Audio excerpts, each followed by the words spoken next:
Hi everyone, it's Liz, and in this video I will show you some updates on the build from the last video.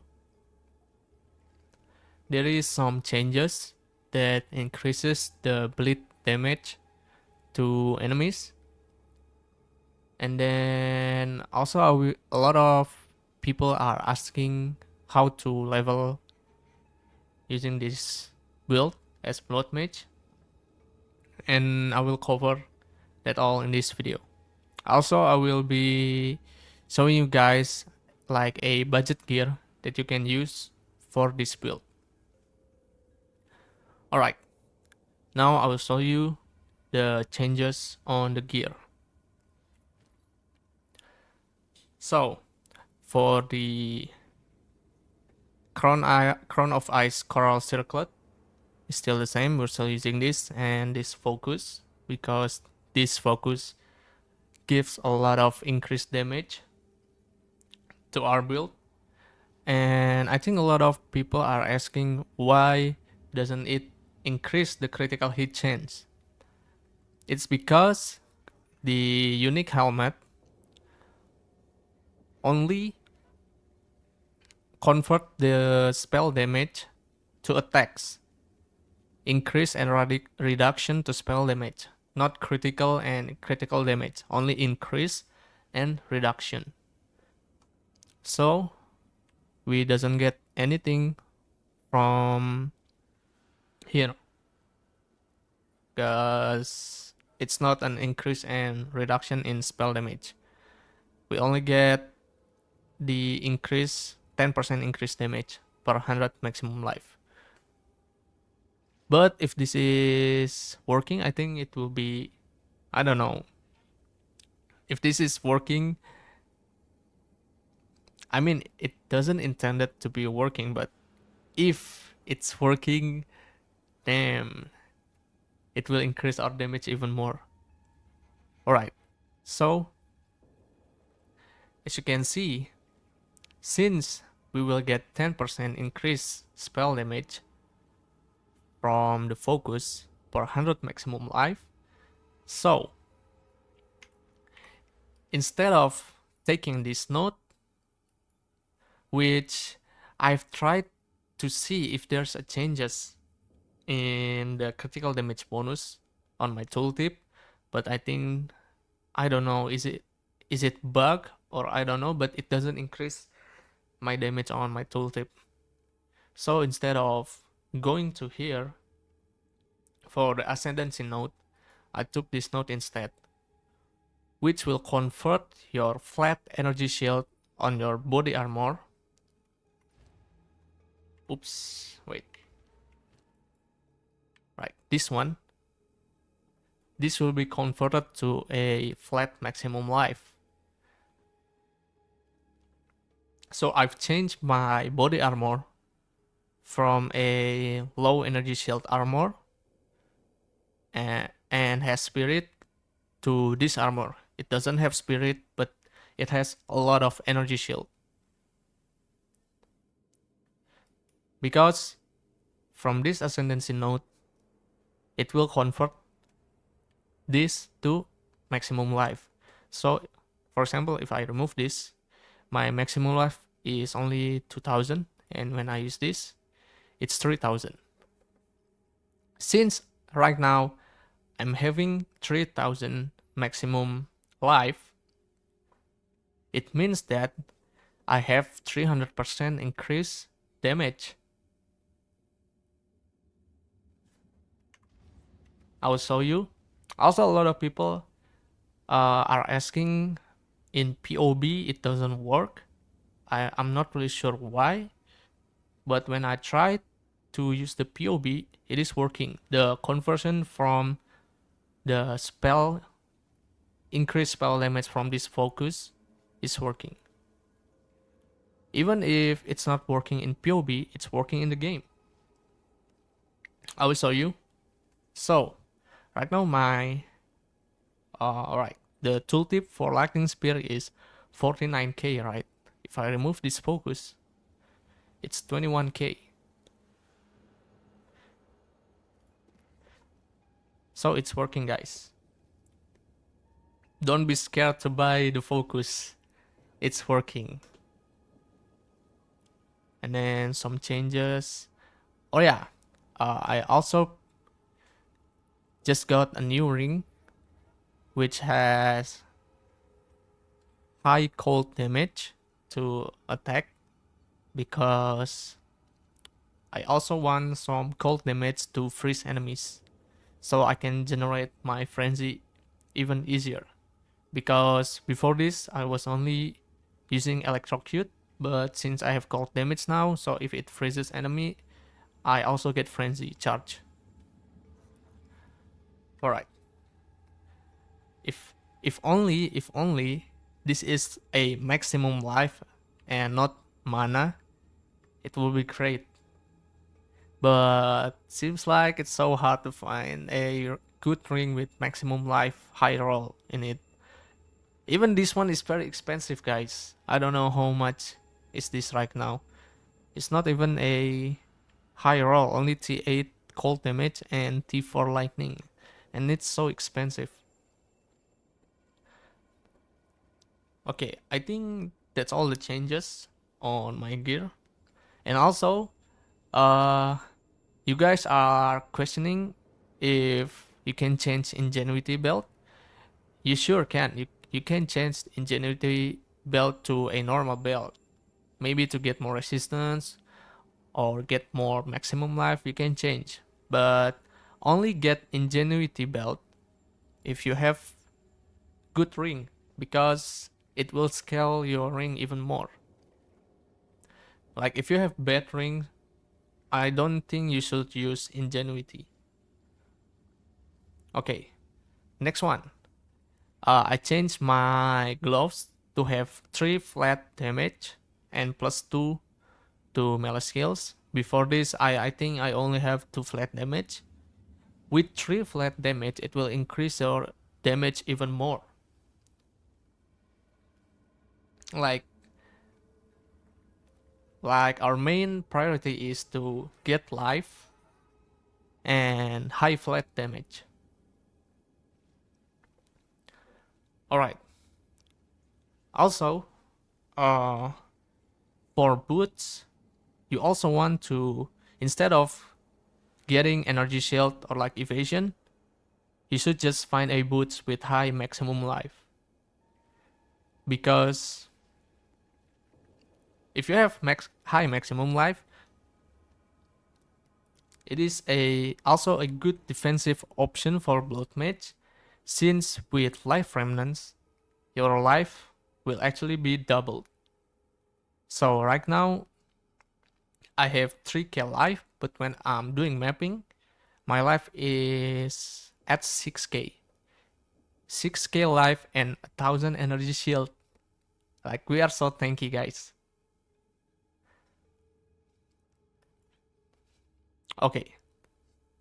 Now, let's talk about gems. The gems still remain the same. We have, for life remnants, we have magnetism, precision, dissipate, and cannibalism. For rake, still the same. Momentum, deep cuts, concentrated effect, concoct, and ambrosia.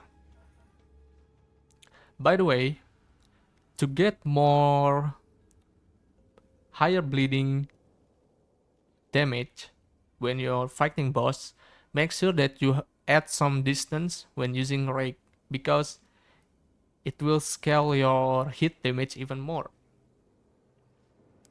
Because bleeding is scaling based on your hit using rake. So make sure that you add distance when using rake. Not too far and not too close to the boss. It gotta be the perfect spot. Like, I'm also having hard time to get a proper spot to do the rake, because of the increase based on the distance. Sometimes you hit big, sometimes you hit low damage. So the variance of the bleed damage is kind of not consistent. Alright, Lightning Spear, still the same. We're using Fork, Martial Tempo, Volt, Primal Armament, and Lacerate. If you feels like you have enough skill attack speed, you can change Martial Tempo to a offensive support gems. Also, you can, if you want more freeze, you can change this to Cold Infusion. For bloodhunt, still the same. We're using Behead, Inevitable Critical, and Overextend. Why are we using Inevitable Critical? Because we don't use bloodhunt, like we don't spam bloodhunt. So by using Inevitable Critical, you will gain 25% critical hit chance every second, and maximum is 100. So in 4 seconds you will get 100% critical hit chance. That is why I can get to 100% critical hit chance on my bloodhunt. A lot of you guys are asking why I cannot get 100% critical hit chance. This is the reason. The reason is maybe you're not using Inevitable Critical, and also you're not having a high tangletongue critical hit chance, base critical hit chance. Okay, so one thing to mention is that why can I one-shot Sass when he only lose 33 million HP, but then I one-shotted him? So the answer is I'm using Bloodhunt. The reason why Bloodhunt can one-shot even when the boss has 100 million HP plus is because Bloodhunt will scale your bleed damage with crit. Yeah, with crit. So, as you can see, on my Bloodhound, I have 800 critical damage bonus. So, when the enemy is bleeding to, for example, on the intro, you see that Sess is bleeding to 33 million. And then I stab him with Bloodhunt. And then he just suddenly gone. He's dead. It's because the 33 million is being scaled by critical damage bonus. So I don't know if the calculation is correct or no, but I deal 33 million, right? And then the multiplier in critical damage bonus is 800 basically. Is it like this, guys? 33 times 8. 264.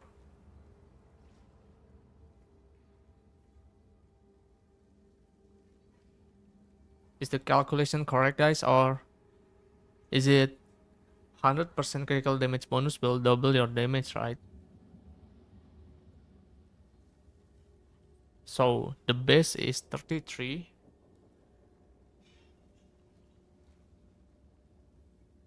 Nope, this is correct. So the 33 million times 8, so it's 264 million burst damage from the bloodhunt. That's why I can one-shot Sess. I haven't tried with Sess with 5 party member because I don't have many people online on my friend list. So yeah, this is why you can one-shot even so I think it's overkill to wait until 33 million bleed damage. Sometimes when I fight boss alone, I just do like 5 mil bleed and then just stab him with bloodhunt and he's already dead. So yeah, you can, there's two options here. You can scale your bleed so that the enemy bleed very fast, or you can scale the crit damage for the bloodhunt. Next, so the changes are on the super gems. Before this, since I have a lot of spirit from my armor, I was using Blasphemy, Herald of Thunder, and Combat Frenzy. But now, since I don't have that much spirit, I turn off my Blasphemy when I'm doing mapping and use Herald of Thunder and Combat Frenzy. But when I'm bossing, I will turn off Herald of Thunder and Combat Frenzy and change Combat Frenzy to Sniper Marks. Why Sniper's Mark? Because Sniper's Mark will add 89% critical damage bonus to your hit. Basically, the combo when bossing right now is okay, so you will gain rage until 10. 10 is the minimum. You can get around to up to you. And then you will use Infernal Cry. And then you will apply Sniper Mark to the boss. And then you hit Rake. After you hit Rake, you need to disengage. That's it. That's the combo. Make sure that when you're using Rake, as I told you before, you add some distance. Like, if the boss is alpha, you don't want to stand close like this. You want to have some kind of distance, around 2 meters. Sometimes it becomes very uncomfortable, I know. But if you want more damage, you need to do that. But if you already have enough damage, like me, I think I have enough damage. So if you're not doing showcase or just doing casual boss, you don't need to add distance since you already have a lot of damage. Alright. For Blasphemy, you will be using Temporal Chain. Why Temporal Chain? Because it will make your effect on target expire 25% slower. So your bleed will get more duration. If you don't want to use Temporal Chain, you can use any curse. And then magnified effect so that Blasphemy will have more range.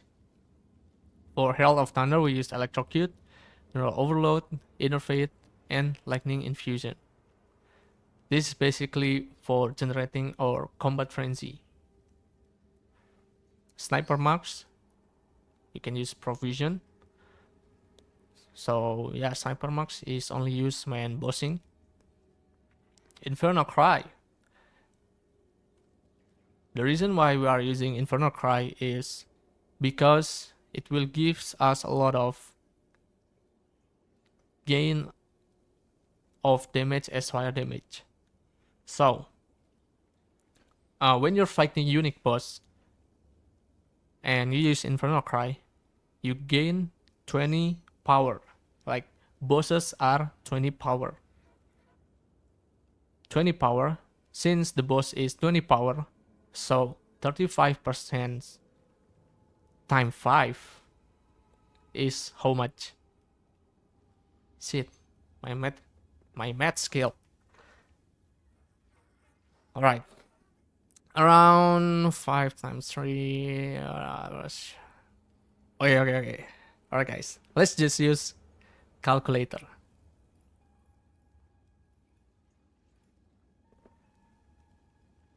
Wait, actually no. 4 times 35. We get 140%. We get 140% damage as fire damage when fighting a boss using Infernal Cry. Because 20 divided by 5 is 4 and 4 times 35. because unique monster or bosses power is 20. The enemy power of unique bosses is 20. So 140% gain fire damage is even more than the Sacred Flame. Like, it's so high, guys. This is the MVP of the build. So, on here, on Infernal Cry, we are using Raging Cry, Enraged War Cry. So it will consume 10 rage. But then in here, we'll gain 16 rage. That's why I told you that the minimum of rage we gain from the Orb of Storm minimum is 10, because Enraged Warcry will consume 10 rage to increase the attack. So the rake basically will get 30% more damage, and Raging Cry will generate 16 rage. That's why you want to have minimum 10, because Enraged Warcry will consume 10, but then you still have 16, so it's good. And then Premeditation to buff the damage even more on Rake. Ingenuity, so that if you happens to fail when you are setting up the boss, the cooldown is not that long. Disengage, use Cadence, Shocking Lip, and Overcharge. Shocking Lips, why we use Disengage? Because it will apply the Shock Ground, and the Shock Ground magnitude will be increased by Overcharge.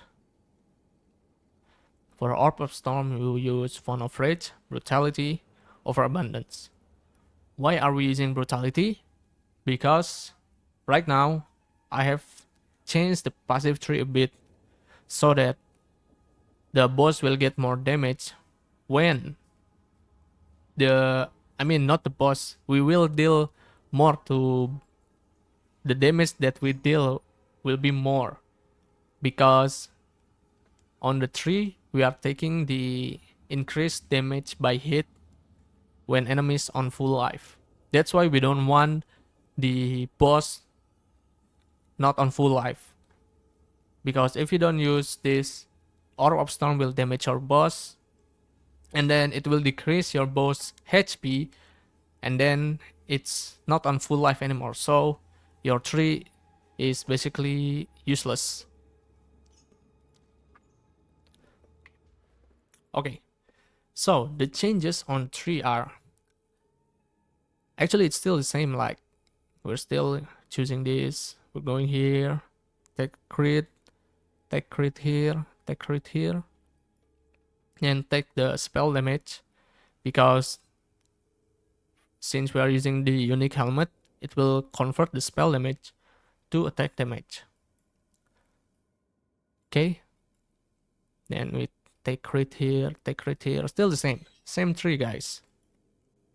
I will update my max roll to have leveling guide and also budget build guide. Okay, same thing. This is to increase duration and magnitude. This is to make the bleed deal damage faster. Magnitude of bleeding, magnitude of damaging element, which is bleeding.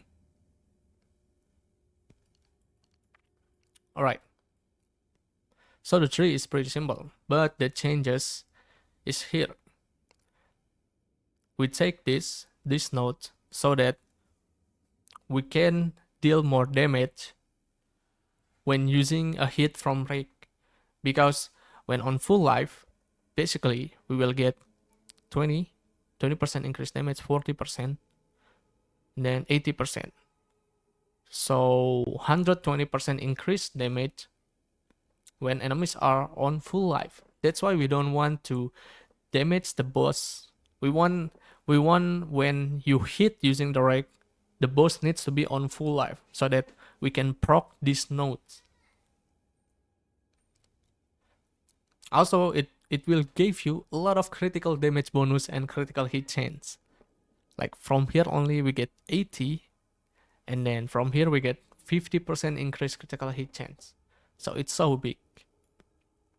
Also, I anoint this node so that I also get 100% increased critical damage bonus against enemies that are on full life. I anointed it on my amulet.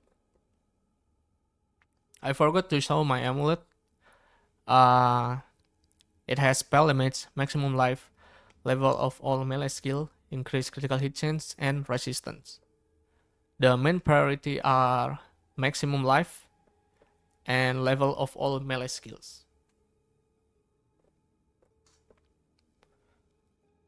Alright, that's all for the tree. Now let's talk about leveling. So when you're leveling, this is the gear that you want. Like in Act 1, you will want a lot of movement speed, so you can use the sandals, and then this two ring will give you a lot of base flat attack so that your damage is very high on early campaign. Also, you can use this helmet. This helmet will ignite your enemy at 100 base fire damage. 100 base fire damage, guys, which is very high for early game. So you will want to use at, I think at Act 1 to 2, you will want to use this ring, this helmet, these boots, and then this armor. This armor is so good because when you're on full life, you will have 10% increased movement speed. Also, you can use this amulet, which will add 1 meter to dodge roll. This can be used so that you can travel very fast. See, this is my roll. If I'm using the amulet, then if I change the amulet, this is my roll. See? So if you have a lot of movement speed and you have roll added 1 meter to the roll, you're going to do the campaign very easily. Also for the weapon, at first you will want to use this spear, and make sure to add a rune, a flat damage rune, so that it also has more flat damage. More flat damage in early are really good, guys. So this is your first spear, and then when you're at level 15, you will want to use this spear, because all damage from your hits will contribute to pin build up. So if you already got your frenzy, combat frenzy on your spirit gems, basically you can get a lot of frenzy from there. Because if you pin an enemy, you gain frenzy charge. So you don't need to care about electrocute, freeze. You can already pin with this weapon. So basically you will have frenzy charge easily when using this weapon. And then when you have enough level, at level 26 or 30, you can use this. You can use tangletongue. At early on, you don't need to put critical damage bonus because it's quite expensive. You can just put a high flat damage on the socket. And then if you don't think that you have high damage when doing the campaign, instead of focusing on movement speed, you can change the boots to this, the Wake of Destruction Secured Leggings, because it will add a lot of flat lightning damage, 1 to 50 if perfect roll, so it's pretty high. And then for the gloves, you would want to use this. So if you first of all, wait, I think for the gloves you can also use like, yeah, you can use these gloves. This will add quite cold damage, cold resistance, and freeze buildup. So you're freezing enemies, you're pinning enemies, and also pinning enemies using this spear. So frenzy is not a problem. And then when you have enough level to use this helmet, you can change from this helmet to the crown coral circle, and then you can use this to increase your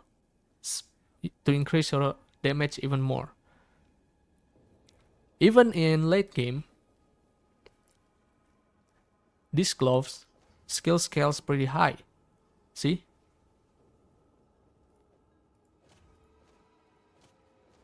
it's only small decrease, but you obviously you will lose resistance, but still it doesn't decrease your damage very much. Like this is the budget item for the gloves.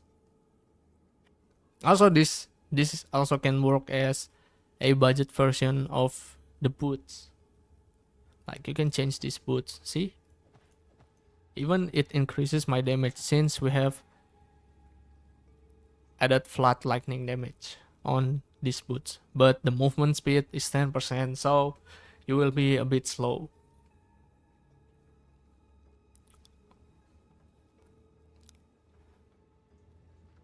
Alright.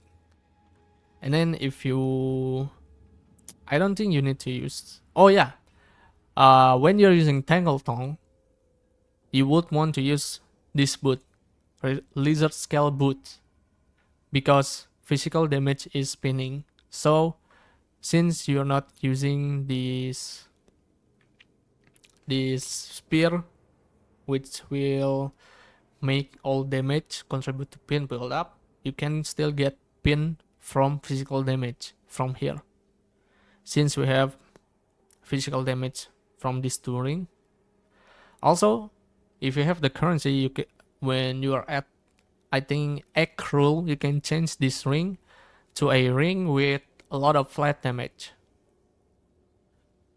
You don't need to care about resistance, just find a ring with a lot of flat damage and it will increase your damage even more. Alright, so currently my resistance are 75, 75, 73 and 33. I don't really care about chaos resistance since I rarely died to chaos damage. So this chaos resistance is only from my boots and also my gloves soul core. And also I took from the campaign, I took, I think, elemental ailment threshold and also chaos resistance on the campaign mission. I think the Venom Crypts. You can choose element threshold or stun threshold. It's up to you. Alright. So, I think that's all for the update for the build. And make sure you check the original build maker, which is Sanantai. Like, he's the pioneer. I think he is the pioneer of Bleed Mage. Like, even his gear are so good, guys. Alright. I forgot to mention that. I have tested using Sacred Flame for bossing, and also the Deepest Tower helmet that makes your enemies in your presence count as low life. And also I took these notes here to increase my damage to enemies that are on low life. The damage is not as high as when we are using the Sacred Focus. Like, Sacred Focus scaling is so big, guys. 300% increased damage from 3000 HP. Like, this is so big, guys. I think the price of this focus will increase over time as people realize that this focus is good. Also, Sacred Flame is good when you're doing mapping, but on bossing, it's not pretty good. Because when you're using Sacred Flame, you have more spirit, you have more gain fire damage. Even though it's not as high as using this focus, but from your gain fire damage, you can use Embitter on your lightning spear so that it changes your fire damage to cold damage. So enemy freezes very easily. Also, since you have an extra 100 spirit when using scepter, you can use cast on critical and then put sniper mark inside it. So generating frenzy charge is easy. So my final verdict is Sacred Flame is have lower damage than this. Like the difference is very high, guys. I will show you the clip.